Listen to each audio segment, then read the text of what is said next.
Hello and welcome. Hello and welcome to the Advocacy Strategy 1 legislative testimony. This is brought to you from the Disability Caucus and sponsored by the Resource Center for Independent Living, Beyond Barriers of Kansas, Independent Living Resource Center, and Southwest Kansas Independent Living. I am Anthony Frischmeyer, the Vice President for the Kansas Disability Caucus, and I will be your host today. We have Kelsey, our board secretary, with us today to be our tech person and to help with the question and answer portion of the webinar. Today's speakers are Vicki Schmidt, and Vicki was elected to Kansas Insurance Commission in 2018 and re-elected in 2022. She is the first pharmacist to serve as Kansas Insurance Commissioner and is the only pharmacist in the United States to hold a statewide office. Vicki graduated from the University of Kansas School of Pharmacy and worked for more than 40 years as a local pharmacist. Her professional experience drew her to run for the Kansas Senate, where she served for 14 years. She chaired the Public Health and Welfare Committee for 6 years and served as a member on the Financial Institutions and Insurance Committee for 12 years.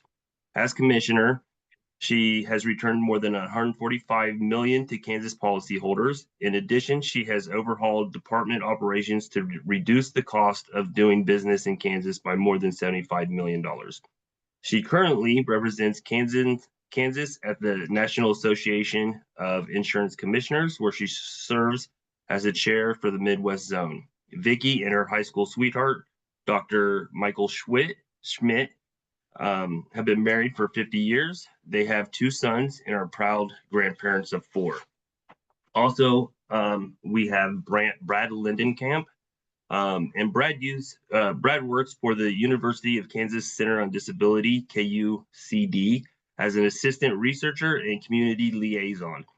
Before coming to KUCD, Brad worked for the Self-Advocacy Coalition of Kansas for 20 years. Brad sits on many state and national committees, including the Self-Advocate Resource and Technical Assistance Center, National Advisory Board, where advocates from across the United States are gathering resources for advocacy to be available in one place. In 1990, Brad received Achievement Against the Odds Award from President Bush for overcoming obstacles in his life and assisting others to achieve independence. In his spare time, Brad enjoys sports, especially Royals and Chiefs and the Jayhawks. We will now go over the accessibility slide. Today's call is being live captioned by Jane Piles. Turn on captioning by clicking on the CC button in the Zoom toolbar. In that same location, you can adjust the size of the caption to meet your needs by selecting caption settings. We have sign language interpreters on the webinar. We have spotlighted them for you. If you need help using Zoom accessibility features, please message us in the chat. The Q&A facilitation. To ask a question, please use the Q&A button at the Zoom toolbar Zoom toolbar. If the Q&A box is not accessible to you, you can click on raise hand. If you are joining by telephone, press *9 to raise your hand. When it's time for questions, we will call on you and unmute your line so you can ask your question. Do not use the chat feature to ask questions to presenters. Questions will be answered in order they come in, and we will try to get through as many as possible. And with that, I will now turn it over to Vicki and Brad. Great. Well, I think I'll kick us off, and I really want to thank you for the opportunity to visit with you today. It's really an honor to be with you.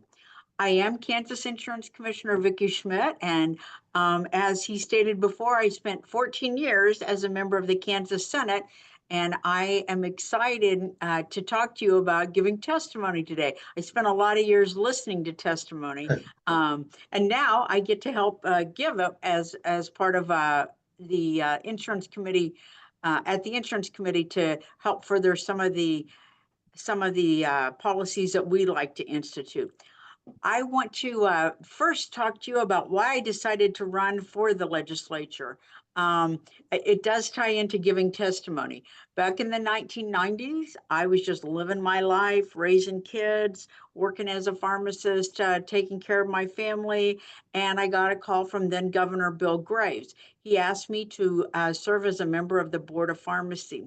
That's a regulatory part of the pharmacist.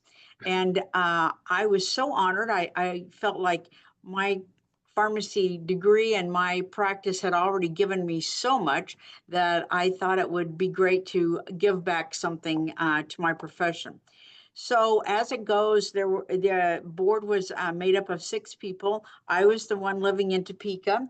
And so I got to be the one to go in front of the legislature. And it was an afternoon committee meeting in the House Health Committee. And we were testifying on a bill that we needed passed. And I was testifying on it and, ginning right along. I'd practiced everything. And I look up and 2 legislators have literally fallen asleep. I mean, we're talking head nodding asleep. And oh my gosh, I was so disappointed in that. I thought I spent all this time preparing testimony, trying to make it relevant, and 2 people fell asleep. So I came home, and my husband knows that if I'm cooking a big pot of spaghetti, that it's been a stressful day because that is my go-to comfort food. My mom had a excellent spaghetti sauce recipe, and if I'm making it, something has happened. So he hit the back door and said, "Oh, I see your testimony didn't go very well."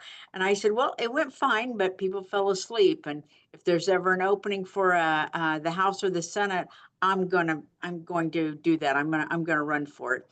And he probably did what most people would do, and he said, "Okay, okay," and what's for dinner, and we went on. Well, a couple of years later, there was an opening in my Senate district, and in the Senate district I lived in, and so I decided to make a run for it. It was a 4-way primary. I ran against 3 gentlemen, and I won that first election, and then the rest is kind of history. Um, I would tell you that I'm not sure that that first time I ran for the legislature, if I did it out of motivation or maybe a little bit of spite, but it worked out for me, and so I'm glad it did. It changed the trajectory of my life, certainly. I don't want you to have the same experience that I did about people falling asleep. So I want to provide you a few helpful tips from my experience in both testifying and sitting on the other side of the table.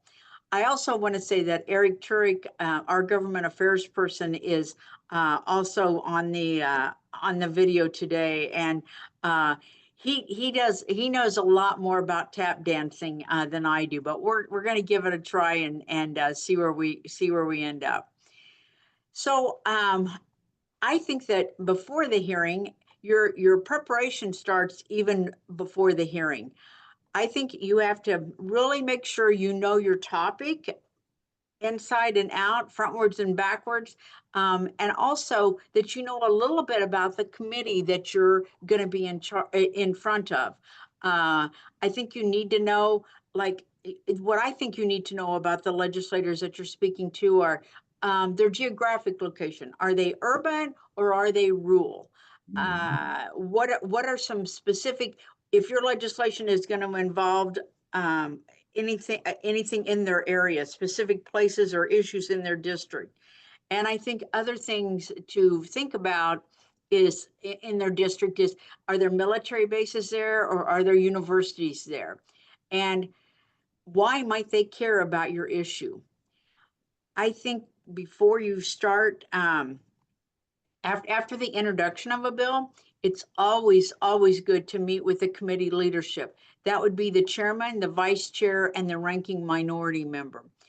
They are very important because the chairman in most of the legislative committees sets the agenda, and in some states, every bill that's introduced has a hearing, but Kansas is not like that. The chair of the committee decides whether or not a bill is going to be heard. So you really need to meet with the committee leadership, like I said, and convince them of why this is an important bill and why they should want to have a hearing on it.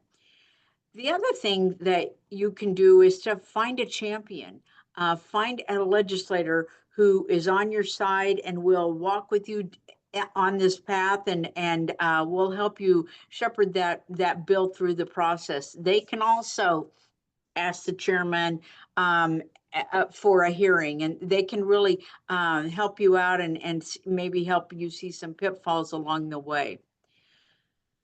One thing about testimony is that you will be required or asked and required to submit written testimony. My best advice, keep it to 1 page. Don't go, don't give them 30 pages of testimony. Don't even give them 2 pages. They won't turn the page over or look at the second page. They want concise information, and it will become your written testimony becomes part of the official record that's kept for years and years and years. I think the reality is, if you go over a page, is that it just won't be read. People won't read all of your testimony, and so I think that's it's just good advice to keep it concise and one page. So when if it's your bill, which I assume you're asking you want to speak on bills that you're proposing, I would say that you need to figure out if there are other people in your sphere of influence, other people in your that want to speak on the bill. So and same thing about if you're an opponent of a bill, if you come in as an opponent of the bill, you can find out who else might want to speak against the bill. That's really important because it's different now than it used to be, I think. But if there are multiple people testifying on each side, hopefully the committee wants to hear from both sides of the issue.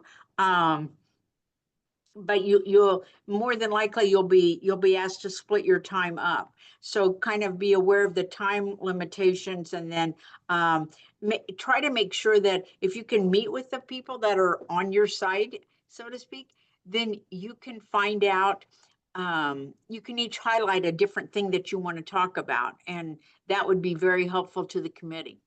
I'm gonna sneeze.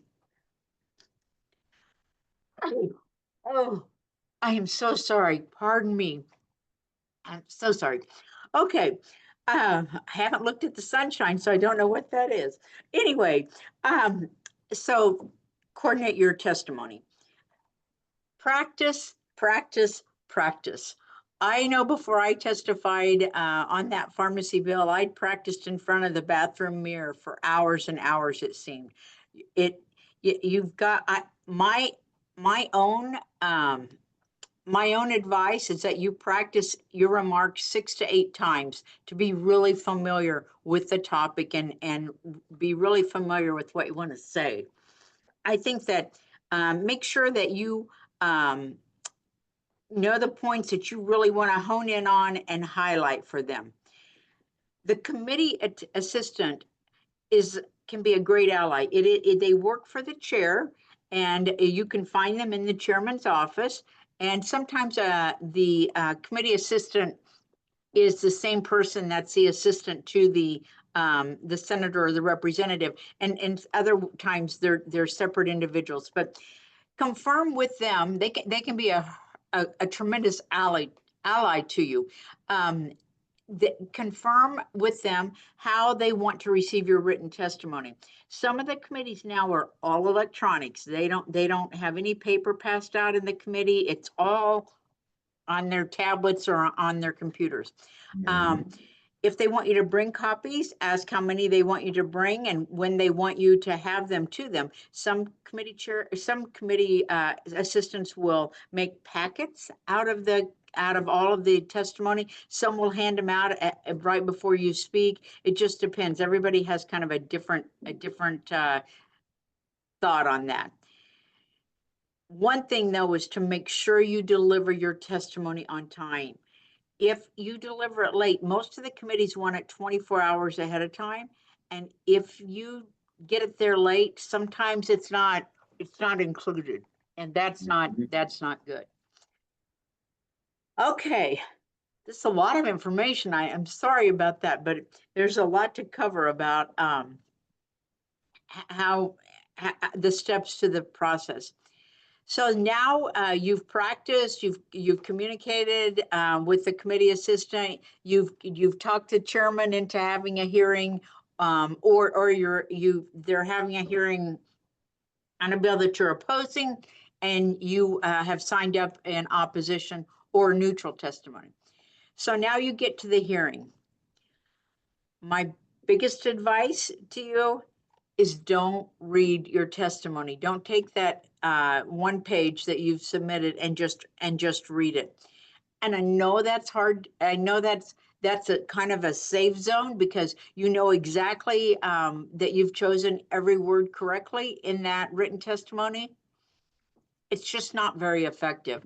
And I think, legislators have a copy of your written remarks, and if you're just reading it, they can just say, I'll look at that later when I have more time or whatever. But I think you should use your time to give verbal testimony of just an overview of what the bill does or doesn't do. For me, that's telling a compelling story that people can relate to. I think telling a story is a great way to catch people's attention, and it highlights people and places and even businesses that might be impacted. If you can possibly identify a person in a community inside the district of somebody that is on that committee, it is great to highlight that. If you can highlight any example like that, that's perfect. See if you can get folks to reach out to their legislator about if there's going to be the supporting cast, the people sitting in the chairs that maybe aren't going to testify, but they are there to support you. See if they have any, if they can reach their legislator and talk to their legislator about the bill before you get there. If applicable, which it's not always, but if applicable, try to take it statewide about what this bill will do for the entire state and how it can make a person's life better or make their environment better, make their community better. Try and make it so that if you can, to make it so that they can see the good that this type of a bill could do. And then the hard part comes. You delivered your testimony.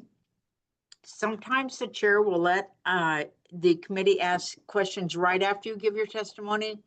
Sometimes they'll roll through the proponents, the neutrals and the opponents, and then they'll ask the committee for questions. It just depends. But get ready for the questions because they are going to ask some questions. It makes me nervous even to this day, and I think it makes Eric Turek, our government affairs guy, a little bit of nervous about what questions they might ask. My biggest piece of advice: if you don't know the answer, don't make up one as you're standing there. That is the worst thing you can do. Because I'll guarantee you that all of these committee hearings are on YouTube now. And I guarantee you that if you even told just a little lie or a little fib, someone's going to point that out and go, that just wasn't right what they told you. And then your whole testimony, they just don't, they just don't respect you after that. There is absolutely nothing wrong with saying, I'm going to get back to you. I don't know the answer to that, but I will get back to the committee with that information. And I think that is, plus when you do that, you can, even if you know part of the answer and not all of it, if you tell them, I'm going to get back to you on that, that gives you another opportunity for another engagement, quite frankly. And you can write out other, you can write out the answer to their question and then hone back in on why this is so important to you and to the committee and to the citizens of the state. If Yeah. you and then if you can't, well, the other thing you can do is to defer to somebody in the audience. The chairs usually let you do that. If you know somebody in the audience that's there with you has that answer, you can say, Madam Chair, Mr. Chair, would it be okay if I had so-and-so come up to the, and come up and answer that question? But just make sure that everybody knows that don't make up an answer. Nope, that's a no. Exactly. And if you can't attend the hearing in person, you can always submit written testimony. The committee chair has always referred the committee to written testimony that's been offered. And so you can always refer to, you can always submit that written testimony. Many of the committees now will allow you to attend virtually, and they'll call on you virtually, and you'll just come out on the big TV screens in the committee room, and the people on the YouTube channel can watch you testify. I think that's and you can always, if you're just interested in the committee, you can always watch the committee on YouTube. But I think it is better to be there in person, but I also know there are circumstances, when the legislature has had snow issues, and sometimes the legislature has gone all virtual, and they're in their homes or wherever, watching it. So it's not terrible, but I think in person is probably a little bit better. Okay, Yep. so now you've made it through the hearing, you've made it through all the questions. So what do you do after the hearing? Well, if you promised a follow-up, if you said, I'll get that answer for you, make sure you get that answer for them. And you can send it to the committee assistant, and he or she will distribute that to all the committee members. And I always drew it to the committee's attention. You received the answer to Senator so-and-so's question, from Vicki Schmidt. So please look for that in your inbox. And sometimes the committee secretaries will, or the committee assistants will also print that out for the committees. But if you've said you're going to get back to them, please get back to them. Okay. And the other thing I think is really important, and I know I'm the thank you note queen, so this could be my own hangup, but I think it's really important to thank the committee members and the staff for their time. I think that goes a long way. I served in the Senate a long time, 14 years, seems like a long time. Served there for 14 years, and I could probably count on two hands how many times I received a thank you for letting somebody have a hearing, or thank you for, considering my bill, or whatever. I think it really, I do believe it's a lost art. It's probably my love language. It may not be your love language. You can always send an email also. The Yeah. email addresses are there. It's very simple to do. So I just have I certainly want to leave time for questions, but I just have a few closing thoughts.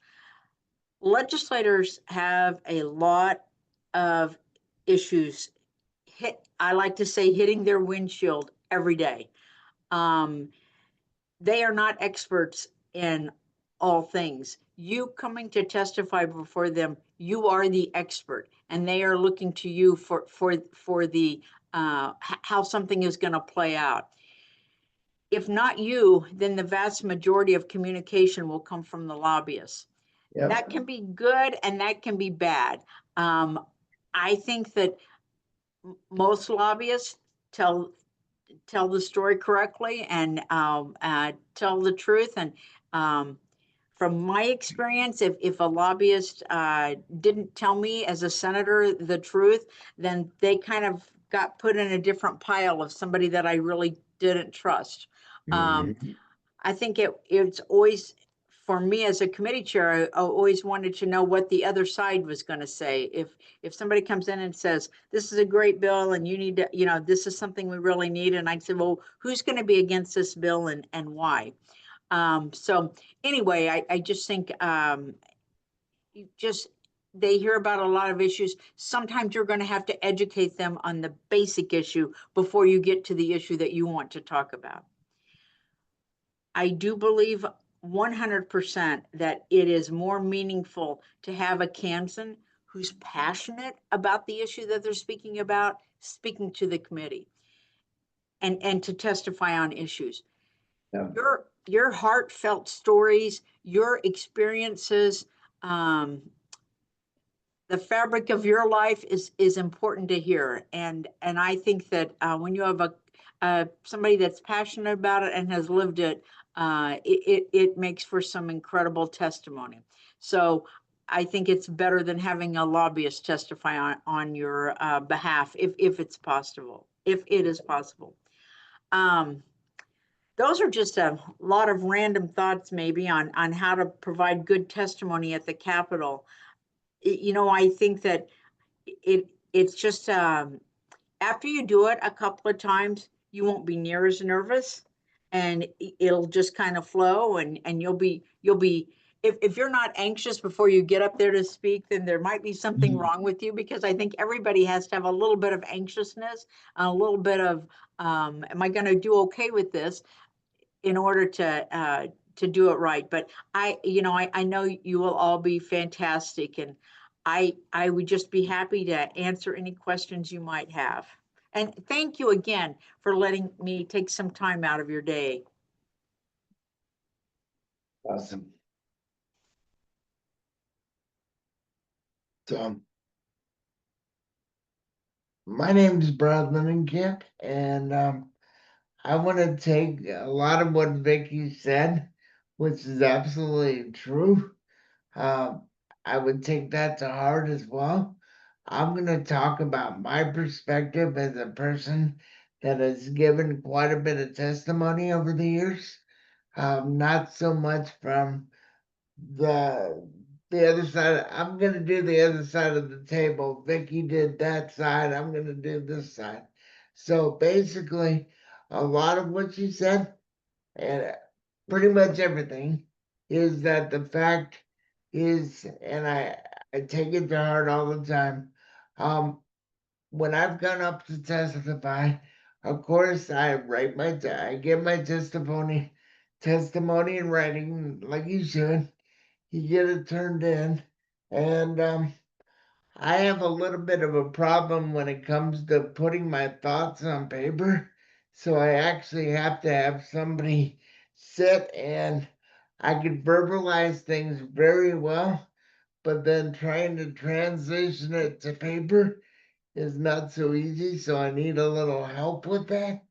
But it is important that we still put our testimony in like we should. And the one thing that I have done when I go in to testify is that sometimes it's like, and like she said, it is nerve wracking a little bit if you haven't done it a lot or if it's your first time. But the one thing that I've realized over the years, because a lot of people know who I am, and so I go in and I'll start off one way, but then I'll start to just tell my story. And I'll try my best not to think about the testimony that I wrote, because like I said, some of the story, all the stories actually that we all say, it's more, it comes across as heartfelt. And if you know your topic and you know you're passionate about it, I've spoken quite a few times in front of the Bob Bethel committee over the years, and a lot of my concerns are not only about myself and my disability and the issues that we all have to deal with on a day-to-day basis, but I'm also concerned about other people's stories and issues that they run into as well. So I try to make sure that, yes, I use my own experience so that I can explain what I want to talk about, but I always make sure that I'm not always just focusing on myself. I turn it around and I make sure that this is my story, but I'm also here to represent everyone else as well. So that's the gist of how I go about giving testimony. But then also when you're done, and like she said, there are questions usually after you give testimony. Not always, but most of the time, um, if you've testified in front of the same committee or a lot of the same people over time, they get to know you. And so sometimes they'll have questions, and other times they'll just thank you for your testimony and that they'll see you next time. So it's just like, all right, we'll do that. But it is also important to know that um, my testimony may be given in a certain way, but everybody's testimony, no matter how you feel about an issue or whatever that may be, you find what's comfortable for you when you're giving testimony. There, I want to say that there's not a perfect way to give testimony all the time. Yes, there's a set of rules that we have to follow, and we give testimony. But the most effective part about giving testimony is that you're not only you're educating the legislators, like Vicki said, because a lot of them at times don't know all the issues. So we're there to help them so that they can make the decisions right that they feel is not only right for them, but for the people that they serve as well. So, if you ever get a chance to testify, please do. Um, and the more you do it, the easier it gets. Um, and the more frequently sometimes. I'm lucky that I've had a chance to do that multiple times over the years. I don't get a chance to do it as much as I used to, but I know that there's still issues out there that need to be looked at and resolved. And in today's political climate, don't even get me started on all the different things that are going on. But when it comes to making sure, in my shoes, when it comes to making sure that people with all types of disabilities are getting the supports, the services, and that their voices are being heard. So that's all I have for now, and thank you very much.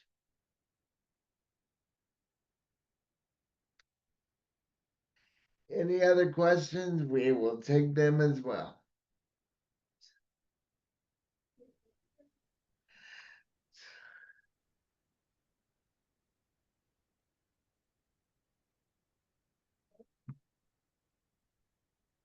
So we do have one question in the Q&A box, and it is for Vicki.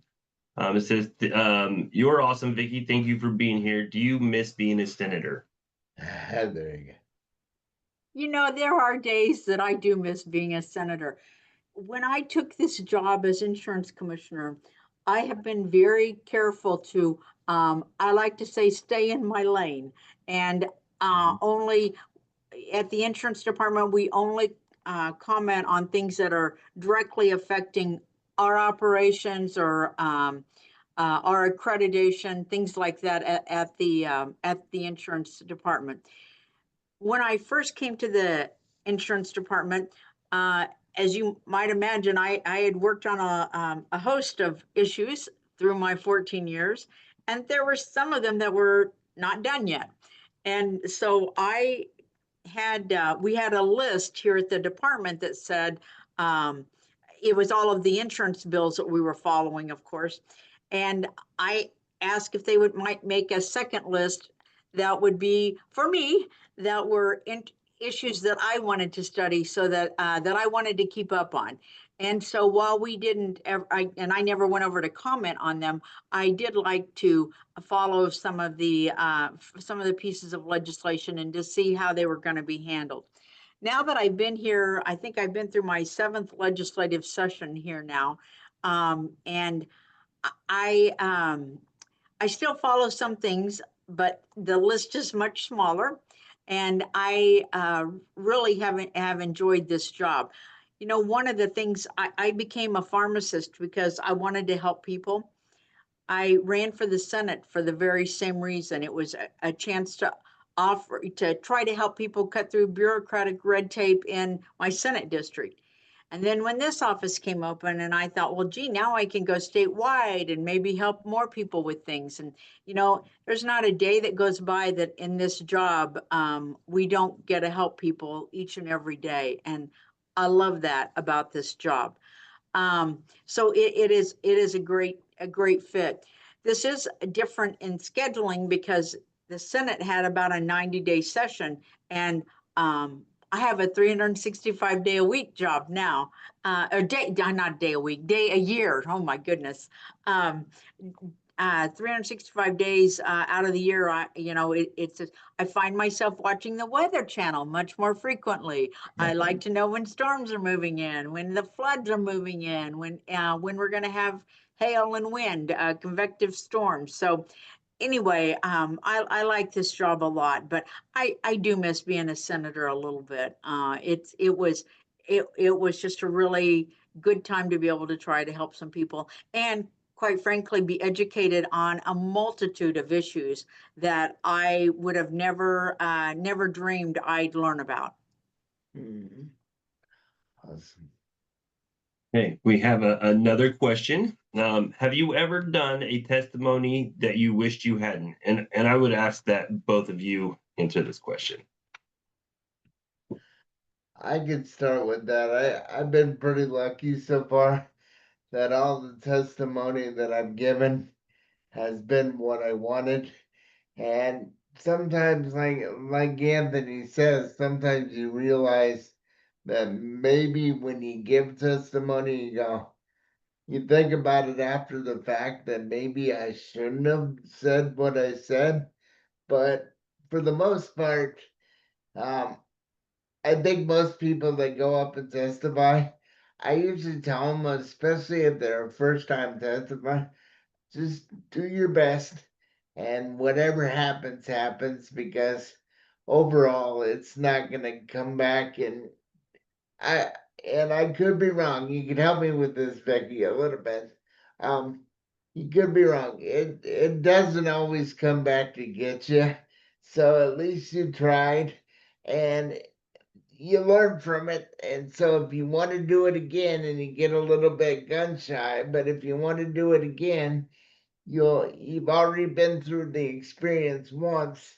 So hopefully the next couple of times it'll be a lot easier, and you'll become more calm, and you really have to think, all right, I'm not gonna do what I did last time. But hopefully that never happens. I'm just saying. So I totally agree with you, Brad. I think, we're human.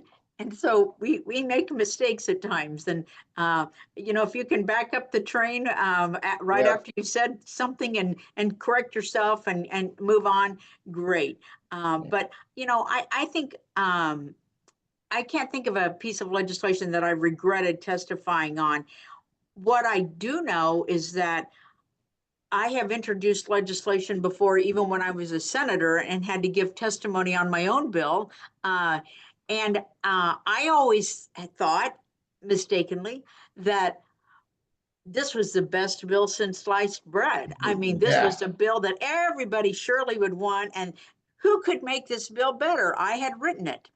And what I learned very quickly from my Senate colleagues and my House colleagues is that no bill is perfect, and I'll work with whoever will work with me to make that bill better. And that usually results in some amendments and making it better. But I think that if you can just get in front of the committee with the base of the bill and then go from there and try to work with people to make it the best bill you Yep. can. That's the best we can do. Thank you. We will check. And if, okay, it is looking like we don't have any more questions. So with that, I will thank you both for being here today. I will thank everybody who joined us in this webinar today. Thank you for being here. Thank you again to RCIL, Beyond Barriers of Kansas, ILRC, and Skill for sponsoring this webinar. Please save the date. Our next in-person Disability Caucus will be August 12th, 14th through the 14th, 2026 at the Hotel Topeka at City Center, formerly Capitol Plaza in Topeka. Our next webinar, Effective Written Communication, will be June 18th at 2:30, and we hope to see everybody there. So thank you again, and make sure to advocate. Thank you so much. Thank you.